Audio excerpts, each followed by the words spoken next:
Adesso parliamo di ex Ilva. Come annunciato lo facciamo perché il 22 aprile la Corte d'Appello di Milano ha fissato l'udienza per discutere i reclami, così si chiamano, i ricorsi presentati dall'ex Ilva di Taranto, quindi da Acciaierie d'Italia e da Acciaierie d'Italia Holding e dai legali delle associazioni dei cittadini che hanno chiesto l'azione inibitoria nei confronti della fabbrica. Ricordate la sentenza che è arrivata a febbraio, che insomma dopo la Corte Europea di Giustizia, vi ricordate tutto quel casino, a febbraio i giudici di primo grado di Milano hanno risposto alle richieste di associazioni dei cittadini imponendo lo stop alla produzione dell'ex Ilva dal 24 agosto se entro quella data l'autorizzazione integrata ambientale non dovesse essere modificata e in particolare non dovesse regolamentare alcuni aspetti completamente tralasciati dal governo, come per esempio i wind days e come i PM 2,5 e PM10. PM significa sostanzialmente polveri sottili, quel numero è il diametro delle particelle, quindi parliamo proprio di sostanze piccole ma pericolose, perché portatori e portatrici di sostanze anche cancerogene in alcuni casi, quindi essendo talmente piccole si possono inalare, respirare, quindi farli arrivare direttamente ai nostri polmoni. Contro questa decisione si sono appellati sia le associazioni perché volevano uno stop subito, sia Acciaierie d'Italia perché ovviamente dice l'AIA è in regola e noi la rispettiamo. Quali sono ora le mosse? Che cosa dobbiamo aspettarci da questa udienza? Innanzitutto c'è un aspetto, chiaro, e cioè l'udienza è stata fissata a una data particolarmente ravvicinata, parliamo del 22 aprile, quindi sostanzialmente tra un mese e mezzo, per capirci, ma soprattutto ben prima della data di agosto. Questo potrebbe voler significare che la Corte d'Appello di Milano vuole decidere nel merito, vuole valutare la richiesta fatta dalle associazioni e quindi dagli avvocati delle associazioni di chiudere, tra virgolette, senza se e senza ma, da subito la fabbrica, senza aspettare il 24 agosto. Questa potrebbe essere una delle ragioni per le quali l'udienza è stata fissata, ma i dettagli di questa vicenda li chiediamo all'avvocato Ascanio Amenduni, che è in collegamento con noi. Buongiorno avvocato. Buongiorno a tutti.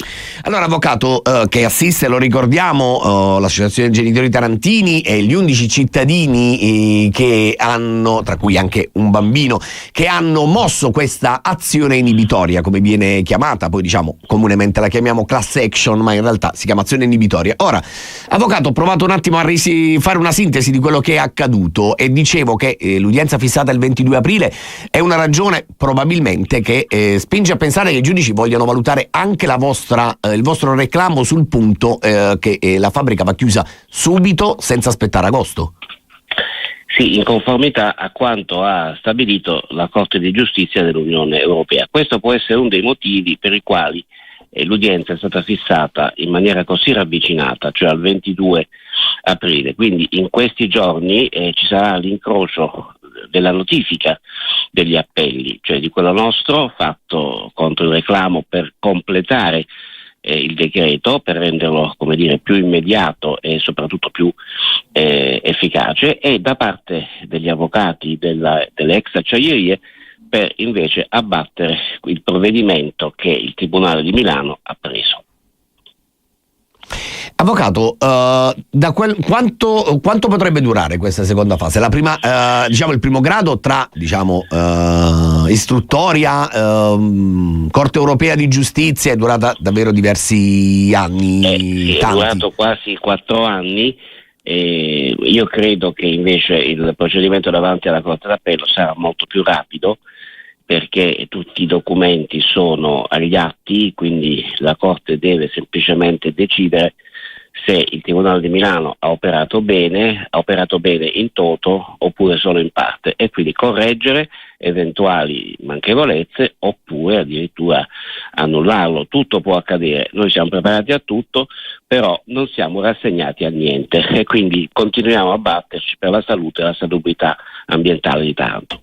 Voi non avete ancora idea di quali sono, diciamo, le doglianze, le lamentele, le fatte? No, le possiamo immaginare, ma non le conosciamo perché non ci sono state ancora notificate, così come i colleghi di parte opposta non conoscono le nostre, ma tra poco, in questi giorni, forse in queste ore, avverrà la reciproca discovery e quindi ci metteremo al lavoro, ognuno per la sua parte, certo. Insomma, perché io credo che la giustizia non nasca da una sola forza, ma dalla contrapposizione delle forze di fronte a un giudice. Questa è la civiltà.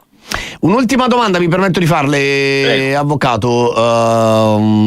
Quanto vi ha scontentato questa sentenza di primo grado? No, ci ha accontentato direi all'80%. C'è un 20% che cerchiamo di recuperare attraverso un giudizio di appello, ma siamo usciti entusiasti dal primo grado perché insomma non immaginavamo, o meglio noi ci speravamo, però era anche difficile immaginare che in una class action, un istituto di nuova introduzione, il Tribunale di Milano, dimostrasse, sia pure solo parzialmente a nostro avviso, il coraggio di dire stop all'Ilva, anche se in maniera differita. Però la salute non è un assegno postdatato, noi chiediamo che sia immediatamente esigibile.